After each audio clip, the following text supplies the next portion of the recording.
Previously on bucket positioning valve repair. So I believe what's leaking is something called the bucket positioning valve. I can put these caps and plugs in the hydraulic lines so it doesn't continue to leak hydraulic oil. And I fear that this bucket positioning valve may have rotted out.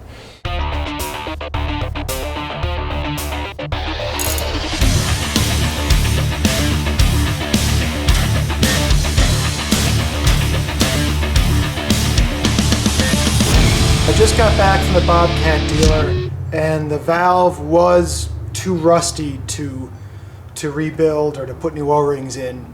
So I did have to order a new bucket positioning valve. And while I did that, I did go ahead and order that piece that was all rusted out over it.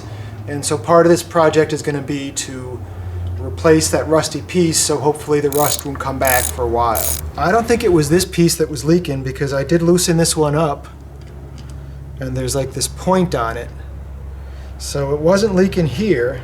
All I can think is maybe this one. I tried to get a screwdriver in on this guy and loosen it up, but I couldn't get the screwdriver in. We've got the piece out. We know what's happening. I've ordered the parts. And what we're going to do now for the rest of this video is I'm going to start taking apart the other piece that we're going to replace that was all rusty. So the plan of attack here is going to be to replace this piece of metal here. So I'm going to have to take off this little button thing here. I'm going to have to take off the throttle cable. I'm going to have to disconnect these dampeners. And then there's a whole bunch of bolts around the outside. A whole bunch of bolts around the outside that I'll have to undo to get this off. And then I'm going to have to drill out these rivets here and see if I can get this piece off, and then I can put a new one in. And it just doesn't seem right to do this job and leave this piece to just keep rusting away, because rust seems to beget more rust.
Okay folks, so I got that rusty bracket out, and I've been working on this for pretty much most of the day. I think I started around 10, it's now 5:30.